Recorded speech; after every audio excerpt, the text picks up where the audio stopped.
ಈ ವಾರದ ಕತೆ ಕಿಚ್ಚನ ಜೊತೆಯಲ್ಲಿ ನಡೆಯಂಗಿಲ್ಲ ಅಂತಾನೆ ಹೇಳ್ಬೋದು. ಯಾಕಂತಂದ್ರೆ ಸುದೀಪ್ ಅವರು ಕ್ರಿಕೆಟ್ ಅಲ್ಲಿ ತುಂಬಾ ಬ್ಯುಸಿ ಆಗಿದ್ದಾರೆ. ಹಾಗಾಗಿ ಅವರು ಈ ಒಂದು ಬಿಗ್ ಬಾಸ್ ಪಂಚಾಯತಿಗೆ ಬರ್ತಾ ಇಲ್ಲ ಅಂತ ಹೇಳಿ ನ್ಯೂಸ್ ಆಲ್ರೆಡಿ ಬಂದದ, ನಿಮ್ಗೆಲ್ರಿಗೂ ಗೊತ್ತಾಗಿದೆ ಅಂತ ಹೇಳಿ ತಿಳ್ಕೊಳಕತ್ತೀನಿ.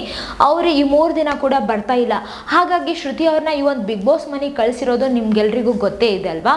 ಅವರು ಒಳಗಡೆ ಹೋಗ್ಬಿಟ್ಟು ಯಾವ ತರ ತಪ್ಪು ನಡೆದಿದೆ, ಯಾರ ಬಗ್ಗೆ ಏನೇನ್ ಮಾತಾಡ್ತಿದ್ದಾರೆ ಈ ಒಂದು ಬಿಗ್ ಬಾಸ್ ಮನೆಯಲ್ಲಿ, ಯಾರ ಮಂದಿ ಏನೇನ್ ಆಗ್ತಿದೆ ಅನ್ನೋದನ್ನ ಎಲ್ಲವನ್ನ ಕ್ಲಿಯರ್ ಮಾಡಿ ಬಂದಿದ್ದಾರೆ ಅಂತಾನೆ ಹೇಳ್ಬೋದು.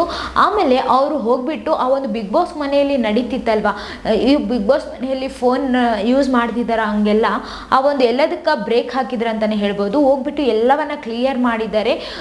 ಈಗ ಇದರಿಂದನೇ ಇನ್ನೊಂದು ನ್ಯೂಸ್ ಬಂತು ನಮ್ಗೆ. ಏನಪ್ಪಾ ಅಂತಂದ್ರೆ ಈ ಒಂದು ಬಿಗ್ ಬಾಸ್ ಮನೆಗೆ ವಿಜಯ ರಾಘವೇಂದ್ರ ಅವರು ಕೂಡ ಹೋಗಿದ್ದಾರೆ ಅನ್ನೋ ಒಂದು ನ್ಯೂಸ್ ನಮ್ಗೆ ಈಗಾಗಲೇ ಬಂದಿದೆ. ಅವ್ರು ಈ ಒಂದು ಬಿಗ್ ಬಾಸ್ ಮನೆಗೆ ಹೋಗಿದ್ದಾರೆ ಅಂತ ಹೇಳಿ ನ್ಯೂಸ್ ಬಂದಿದೆ ಅಲ್ವಾ. ಅವರು ಯಾವ ತರ ಮಾಡ್ತಾರೋ ಈ ಒಂದು ಬಿಗ್ ಬಾಸ್ ಮನೆಯಲ್ಲಿ ಅಂತ ಹೇಳಿ ಕಾದು ನೋಡೋಣ. ಆಮೇಲೆ ಈ ಒಂದು ಬಿಗ್ ಬಾಸ್ ಮನೆಯಲ್ಲಿ ಯಾವ ತರ ನಡೀತಿದೆ, ಯಾರ್ಯಾರಿಗೆ ಯಾವ ತರ ವಾರ್ನಿಂಗ್ ಕೊಡ್ತಾರ, ಈ ಒಂದು ಬಿಗ್ ಬಾಸ್ ಮನೆಯಲ್ಲಿ ಎಲ್ಲರೂ ಕೂಡ ತಪ್ಪು ಮಾಡಿದಾರ ಅಲ್ಲಲ್ಲಿ ಅದೆಲ್ಲವನ್ನ ಸರಿಪಡಿಸ್ತಾರ. ಆಮೇಲೆ ಯಾರ್ಯಾರ ಮಧ್ಯೆ ಏನೇನು ಮನಸ್ತಾಪ ಇದೆ, ದ್ವೇಷ ಇದೆ, ಅದೆಲ್ಲವನ್ನ ಹೋಗಿಸ್ತಾರ. ನೋಡೋಣ ಏನಾಗುತ್ತೆ ಅಂತ ಹೇಳಿ. ಆದ್ರೆ ಇಲ್ಲಿ ಇನ್ನೊಂದು ವಿಚಾರ ಹೇಳಕ್ ಇಷ್ಟಪಡ್ತೀನಿ. ಎಷ್ಟೋ ಜನರ ಮನಸ್ಸನ್ನ ಗೆದ್ದಿದ್ದಾರೆ ಅವರ ಒಂದು ನಗು ಮುಖದಿಂದ ಅಂತಾನೆ ಹೇಳ್ಬೋದು. ಈ ಒಂದು ಬಿಗ್ ಬಾಸ್ ಮನೆಗೆ ಹೋದ್ಮೇಲೆ ಅಷ್ಟೇ ನಗು ಮುಖದಿಂದ ಇರ್ತಾರ, ಅಥವಾ ಅವ್ರು ತಪ್ಪು ಮಾಡಿರೋದನ್ನ ವಾರ್ನಿಂಗ್ ಕೊಟ್ಟು ಹೇಳ್ತಾರ, ಏನ್ ಮಾಡ್ತಾರ ಅಂತ ಹೇಳಿ ನೋಡೋಣ ಏನಾಗುತ್ತೆ ಅಂತ ಹೇಳಿ. ಇನ್ನು ವಿಜಯ ರಾಘವೇಂದ್ರ ಅವರು ಹೋಗಿದ್ದಾರೆ ಅಂತಂದ್ರೆ ತುಂಬಾ ಚೆನ್ನಾಗಿರುತ್ತೆ ಅಂತಾನೆ ಹೇಳ್ಬೋದು.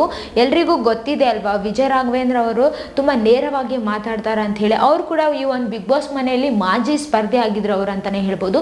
ಆವಾಗ ಎಲ್ಲರೂ ಜನರ ಮನಸ್ಸನ್ನ ತುಂಬಾನೇ ಗೆದ್ದಿದ್ರು. ಅವರು ಏನೇ ಇದ್ರು ಕೂಡ ತುಂಬಾ ಸ್ಟ್ರೇಟ್ ಫಾರ್ವರ್ಡ್ ಆಗಿ ಹೇಳ್ತಿದ್ರು. ಈ ಒಂದು ಬಿಗ್ ಬಾಸ್ ಮನೆಗೆ ಇದೇ ತರ ಹೇಳೋರೇ ಬೇಕಂತಾನೆ ಎಲ್ರಿಗೂ ಅನಿಸುತ್ತದ. ಯಾಕಂತಂದ್ರೆ ಈಗ ಯಾರೇ ಏನೇ ತಪ್ಪು ಮಾಡಿದ್ರು ಕೂಡ ಅದನ್ನ ನೇರವಾಗಿ ಹೇಳಿದ್ರೆ ಚೆನ್ನಾಗಿರುತ್ತಲ್ವಾ. ಇಲ್ಲಾಂದ್ರೆ ಅವ್ರು ತಪ್ಪು ಹಂಗೆ ಮಾಡ್ಕೊಂತ ಹೋಗ್ತಾರ. ಸುದೀಪ್ ಸರ್ ಅವರು ಕೂಡ ಹೇಳ್ತಾರಲ್ವಾ ಇದೇ ತರ. ಹಾಗಾಗಿ ಈ ಒಂದು ಇದನ್ನ ಕರೆಕ್ಟ್ ಆಗಿ ನಿಭಾಯಿಸೋದಕ್ಕೆ ವಿಜಯ ರಾಘವೇಂದ್ರ ಅವ್ರನ್ನ ಕಳಿಸಿದಾರೆ ಅಂತ ಹೇಳಿ ನ್ಯೂಸ್ ಬಂದಿದೆ. ನೋಡೋಣ ಯಾವ ತರ ಏನೇನ್ ಮಾಡಿದ್ದಾರೆ ಈ ಒಂದು ಬಿಗ್ ಬಾಸ್ ಮನೆಯಲ್ಲಿ ಅಂತ ಹೇಳಿ. ಈ ವಿಡಿಯೋ ಬಗ್ಗೆ ನಿಮ್ಗೆ ಏನ್ ಅನ್ಸಿತ್ತು ಅಂತ ಹೇಳಿ ಕಮೆಂಟ್ ನಾಗ ತಿಳಿಸ್ರಿ. ಇದೇ ತರ ಮತ್ತಷ್ಟು ವಿಡಿಯೋಸ್ಗಾಗಿ ನಮ್ಮ ಚಾನೆಲ್ ಅನ್ನು ಲೈಕ್ ಮಾಡಿ, ಶೇರ್ ಮಾಡಿ, ಸಬ್ಸ್ಕ್ರೈಬ್ ಆಗಿ. Thank you.